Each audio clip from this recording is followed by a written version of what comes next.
Hello everyone, কি অবস্থা সবার? আশা করি তোমরা সবাই ভালো আছো এবং সুস্থ আছো। কালকে থেকে তোমাদের লাইফের one of the most important exam শুরু হতে যাচ্ছে। সেটা কি? Yes, it is HSC. তো আমি জানি এইটা নিয়ে তোমরা খুবই খুবই চিন্তিত। তো আজকে আমি তোমাদের জন্য এমন একটা ভিডিও নিয়ে এসেছি যেটা তোমাদের যারা পরীক্ষার্থী আছো তাদের জন্য খুবই হেল্পফুল হবে। তো আজকের আলোচনার বিষয় হচ্ছে ভুল। এমন 10টা ভুল যা আমি করেছি, আমার ছোট ভাই বোনদের আমি করতে দেখছি এবং সিনিয়র ভাইয়া আপুদেরও করতে দেখেছি। তো এমনই 10টা ভুল নিয়ে আমি আলোচনা করব যেটা আমার এক্সপেক্টেড যে ভালো রেজাল্ট সেটা পাওয়ার পসিবিলিটিকে একদম ড্রাস্টিকলি কমিয়ে ফেলে।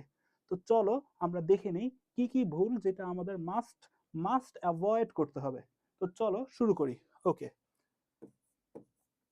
প্রথমটা, রাত জেগে পড়া। এটা হচ্ছে এখন বর্তমান স্টুডেন্টদের মধ্যে একদমই খুবই কমন একটা সমস্যা।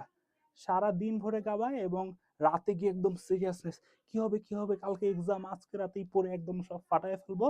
হয় কি, সারা রাত কোনো মতে পড়ো, পরীক্ষার হলে যাওয়ার আগে নিজেই ফেটে যাও। তো এই যে সমস্যাটা, তোমরা করবা কি তাহলে? তোমরা তোমরা জানো যে ঘুমের কি গুরুত্বপূর্ণ। আল্লাহ রাতকে বানিয়েছে কেন? মানুষের শান্তিতে ঘুমের জন্য। ঠিক আছে?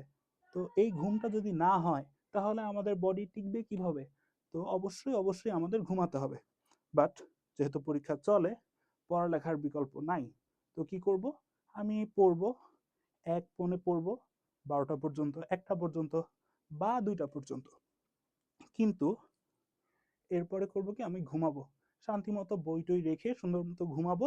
ফজরের সময় উঠবো, উঠে ফ্রেশ হয়ে নামাজ পড়বো এবং এরপর ফ্রেশ মনে পড়া শুরু করব। ঠিক আছে? এতে কি হবে, আমার ফ্রেশ একটা নতুন স্টার্ট হবে। এতে আমি সকালবেলা খুবই গুরুত্বপূর্ণ যেগুলো আছে সেগুলো এক নজর দেখে এরপর একদম ঠান্ডা মাথায় পরীক্ষার হলে যেতে পারবো। ঠিক আছে?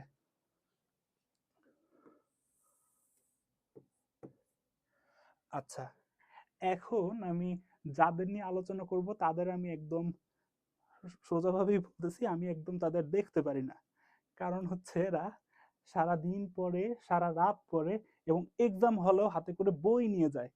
এটা এটা দেখলে আমার এত বিরক্ত লাগে। আবার সাথে যাওয়ার সময় যে রিক্সায় যেতে 10-15 মিনিট বা আধা ঘন্টা লাগবে, এই সময়টাও তারা নষ্ট করবে না। এই সময়টাও বই নিয়ে পড়তে পড়তে যাবে। ঠিক আছে? তো এদের আমি কোনো কারণে পার্সোনালি দেখতে পারি না। তুমি ভাই এত পড়তে হবে কেন? তোমরা দেখা যায় যে বই নিয়ে যাও, গাইড নিয়ে যাও, টেস্ট পেপার নিয়ে যাও, মেডিসিন নিয়ে যাও, সবকিছু নিয়ে বস্তা ভরে নিয়ে যাও পরীক্ষার হলে এবং এত পরীক্ষার আগ দিয়ে হঠাৎ একটা সমস্যা বের হয়। ঠিক আছে? এখন এটার সলিউশন করার জন্য সব বইয়ের পাতা উল্টাইতে থাকো, লাস্টে গিয়ে সলিউশন পাও না, একটা হয়রানির মধ্য দিয়ে পরীক্ষার হলে যাও এবং মাথাটা কি, পরীক্ষা শুরু হওয়ার আগেই মাথা নষ্ট হয়ে যায়। ঠিক আছে?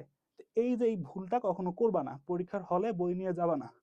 পড়ো, সারা টাইম মতো অল্প ঘুমাও, এরপর সারা রাত পড়ো বা যাই পড়ো পরীক্ষার আগে, বাট হলে বই নিয়ে যাবা না।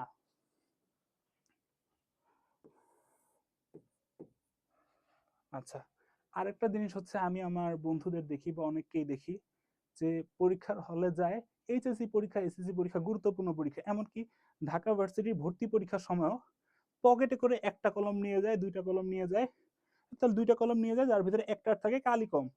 তো এরকম তোমরা, মানে এত বিরক্ত লাগে জিনিসটা। ভাই, বুঝলাম সবার ফিনান্সিয়াল অবস্থা এক না, বাট তোর কাছে কি কলম কেনারও টাকা নাই? 5 টাকা কলম, তাহলে একটু ভালো কলম 10 টাকা। তোমার বাবা মাকে বললে 10-20 টাকা কয়েকটা কলম কিনে দিবে না? অবশ্যই দিবে। বা আর 10-20 টাকার কলম কেনার সামর্থ্য নাই এমন আমার জানা মতে খুব কমই স্টুডেন্ট আছে। ঠিক আছে? একটা কলম, একটা বা একটু বেশি কয়েকটা কলম ম্যানেজ করতে পারবে না। ভাই তুমি 3-4টা কলম নিয়ে পরীক্ষায় যাও, একটা হারায়ও যেতে পারে পরীক্ষার সময়।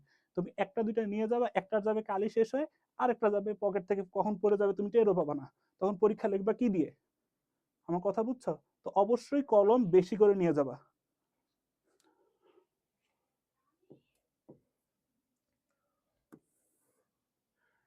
আরেকটা হচ্ছে অ্যাডমিট কার্ডের ফটোকপি না রাখা।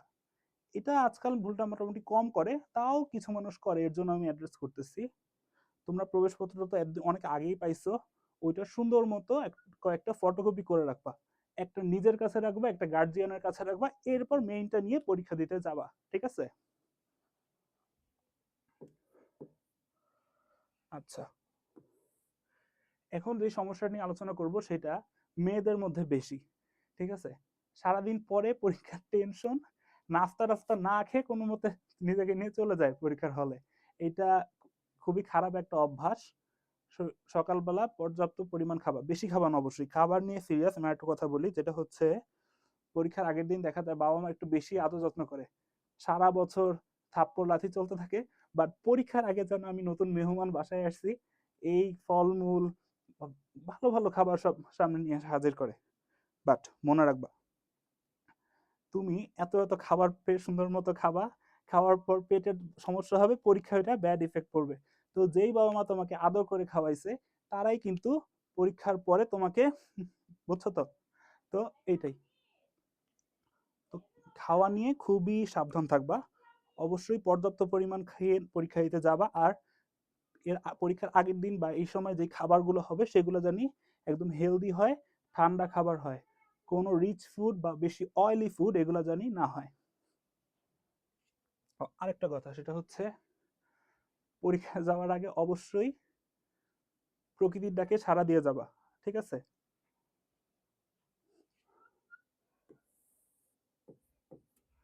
আচ্ছা, এই আরেকটা বিষয়, এইটাও হচ্ছে মোটামুটি সবাই করে।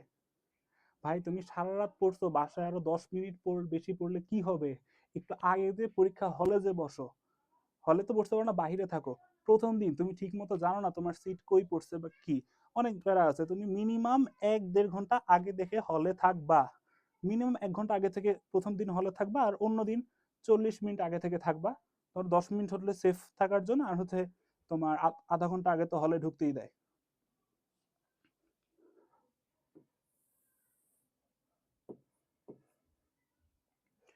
আচ্ছা, এটা আরেকটা বিষয়, এটা হচ্ছে টিচারের কাছে মার খাওয়া। এই সমস্যাটা ছেলেদের মধ্যে বেশি, যেটা হচ্ছে মেয়েদের মধ্যেও আছে। পরীক্ষা শুরু হওয়ার আগে হলে যে হয়তো সিট ভালো জায়গায় পড়ছে, বন্ধুদের আশপাশে পড়ছে, বা অন্য কোনো কলেজের কোনো বন্ধু আশপাশে পাইছো, বা পাশে যেই পড়ছে তার সাথে খুব খাতির হয়ে গেছে, তারপর দোস্ত দোস্ত করে একদম পরীক্ষার আগেই হই হুল্লোড় বাঁধাও। পরীক্ষা হলে যে গার্ড পরে সে ঢুকেই তোমাকে দেখে এই ছেলেটা বেশি চালায়, এই মেয়েটা বেশি কথা বলে, তো এটা দেখে শুরুতেই তোমাকে মার্ক করে ফেলে। তোমাকে শুরুতে মার্ক করে ফেলার ফলে কি হবে? তুমি যাই করো টিচার তোমার কাঁধে তোমার পাশেই দাঁড়ায় থাকবে, সারাক্ষণ তোমার দিকে অ্যাটেনশন দিয়ে রাখবে। তুমি যদি নকল নাও করো, তুমি যদি নিজ থেকে কলমটা উঠাতে যাও, তখনও তোমার উপর সন্দেহ করবে। এতে কি হবে? একটা পরীক্ষার মধ্যে তোমার হয়তো স্যারের সাথে কথা বলা লাগতে পারে, তুমি ভুল করো নাই কিন্তু স্যার সন্দেহ করছে, এটা নিয়ে তোমার বোঝানো লাগতে পারে, আলটিমেটলি তোমার ক্ষতি হবে। তাই পরীক্ষার আগে একটু ভদ্র হয়ে থাকবা, হলে যা শয়তানি করবা পরীক্ষার বাহিরে যে করবা, ঠিক আছে? হলে আশপাশে, আশপাশে বলতে রুমে ঢোকার পর কিছুই করবা না যেটার দ্বারা স্যার তোমার উপর বিরক্ত হয়ে তোমাকে চিহ্নিত করে রাখবে, ঠিক আছে?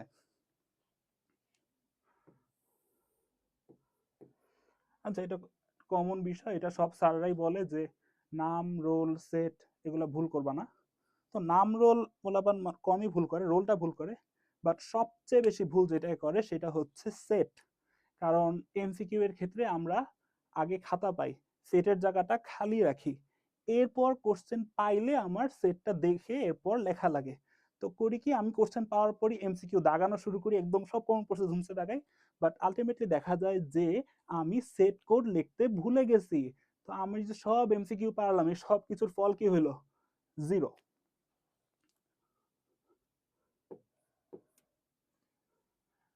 আর হচ্ছে উত্তর ছেড়ে আসা। ভাই তুমি পারো না পারো, হাতে পায়ে ধরি পরীক্ষার খাতা খালি রাইখো না।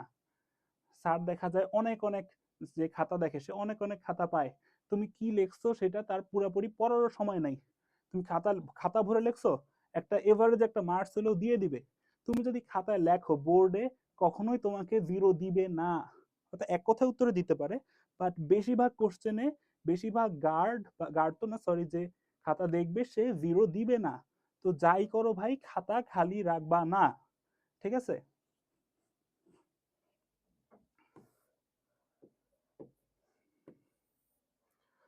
আচ্ছা, আরেকটা জিনিস হলো, এটা খুবই কমন, সব কোচিং সেন্টার বা এডটেক যা আছে সব জায়গা থেকেই করে কি পরীক্ষার পর একটা যে সলিউশন এটা দিয়ে দেয় এমসিকিউর। বাট ভাই এটা কিন্তু তোমাদের উত্তর মিলানোর জন্য দেয় না, এইটা দেয় নেক্সট ইয়ার যারা পরীক্ষা দিবে তারা যাতে প্র্যাকটিস করতে পারে এর জন্য। তুমি পরীক্ষার একটা দিয়ে আসো, এখন সব পরীক্ষায় যে ভালো হবে এমন কথা না, একটা দুইটা ভুল খারাপ হইতেই পারে পরীক্ষা। তুমি পরীক্ষা দিয়ে আসবা, হাসি খুশি থাকবা, যখনই তুমি ওই উত্তরগুলা মিলাইতে যাবা দেখবা তোমার এমসিকিউ 10টা ভুল বা 5টা ভুল, তোমার কনফিডেন্স যাবে কি এখান থেকে একদম এখানে হয়ে যাবে। এরপর এইটার ইফেক্টটা কই হবে? ইফেক্টটা হবে পরের পরীক্ষায় গিয়ে। ঠিক আছে? তো যাই করো ভাই, কোশ্চেন মিলায় না, কোশ্চেন এমসিকিউ বা যা আছে এগুলা অ্যান্সার মিলায় দেখে তুমি হিসাব করে না কত পাবা। ঠিক আছে? তো মোটামুটি সাজেশন এই ভুলগুলো এগুলাই ছিল, এই 10টা ভুল যেভাবেই হোক তোমরা অ্যাভয়েড করবা।